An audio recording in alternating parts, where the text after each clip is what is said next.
मामि समीशान निर्वाण रूपम विभुम व्यापकम ब्रह्म वेद स्वरूपम निजम निर्गुणम निर्विकल्पम निरीहम चिदाकाश वाकाश वासम भजेहम। ओम नमः शिवाय। मैं आज हम शिव और सती के पावन विवाह की कथा करेंगे। सती माता पुराणों के अनुसार भगवान ब्रह्मा के मानस पुत्रों में से एक प्रजापति दक्ष कश्मीर घाटी के हिमालय क्षेत्र में रहते थे। प्रजापति दक्ष की दो पत्नियां थीं, प्रसूति और वीरणी। प्रसूति से दक्ष की 24 कन्याएं जन्मी और वीरणी से 60 कन्याएं। इस तरह दक्ष की 84 पुत्रियां और हजारों पुत्र थे। राजा दक्ष की पुत्री सती की माता का नाम प्रसूति था। यह प्रसूति स्वयंभू मनु की तीसरी पुत्री थी। सती ने अपने पिता की इच्छा के विरुद्ध कैलाश निवासी शंकर से विवाह किया था। सती ने अपने पिता की इच्छा के विरुद्ध विवाह किया, इसलिए प्रजापति दक्ष भगवान शिव से क्रुद्ध थे।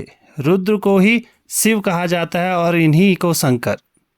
पार्वती शंकर के 2 पुत्र और एक पुत्री हैं। पुत्र गणेश, कार्तिकेय और पुत्री वनलता। जिन एकादश रुद्रों की बात कही जाती है वो सभी ऋषि कश्यप के पुत्र थे। उन्हें शिव का अवतार माना जाता था।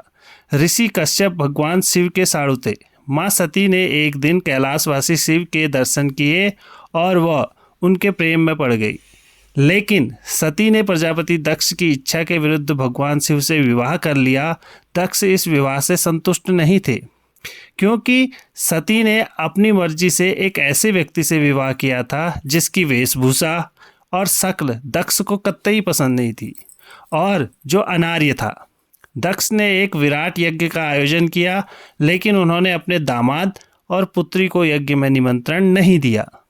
फिर भी सती अपने पिता के यज्ञ में पहुंच गई, लेकिन दक्ष ने पुत्री के आने पर उपेक्षा का भाव प्रकट किया और शिव के विषय में सती के सामने ही अपमानजनक बातें कहीं। सती के लिए अपने पति के विषय में अपमानजनक बातें सुनना हृदय विदारक था और घोर अपमानजनक भी था। यह सब वह बर्दाश्त नहीं कर पाई और इस अपमान की कुंठावश उन्होंने वहीं यज्ञ कुंड में कूदकर अपने प्राण त्याग दिए। सती को दर्द इस बात का भी था कि वह अपने पति के मना करने के बावजूद इस यज्ञ में चली आई थी और अपने 10 शक्तिशाली 10 महाविद्या रूप बताकर डराकर पति शिव को इस बात के लिए विवश कर दिया था कि उन्हें सती को वहां जाने की आज्ञा देनी पड़ेगी। पति के प्रति खुद के द्वारा किए गए ऐसे व्यवहार और पिता द्वारा पति का किया गया अपमान सती बर्दाश्त नहीं कर पाई और यज्ञ कुंड में कूद गई। बस यहीं से सती के शक्ति बनने की कहानी शुरू होती है। दुखी हो गए शिव जब यह खबर सुनते हैं कि शिव ने वीरभद्र को भेजा, जिससे दक्ष का सिर काट दिया। इसके बाद दुखी होकर सती के शरीर को अपने सिर पर धारण कर शिव ने तांडव नृत्य किया। पृथ्वी समेत तीनों लोकों को व्याकुल देखकर भगवान विष्णु ने अपने सुदर्शन चक्र द्वारा सती के शरीर के टुकड़े करने शुरू कर दिए। शक्तिपीठ इन्हीं से बने हैं। इस तरह सती के शरीर का जो हिस्सा धारण किए आभूषण जहाँ जहाँ गिरे वहाँ वहाँ शक्तिपीठ अस्तित्व में आ गए। देवी भागवत में 108 शक्तिपीठों का जिक्र है, तो देवी भागवत में 72 शक्तिपीठों का जिक्र है। देवी पुराण में 51 शक्तिपीठों की चर्चा की गई है। ये थी भगवान शिव और सती की पावन कहानी, जिसे हमने सुना।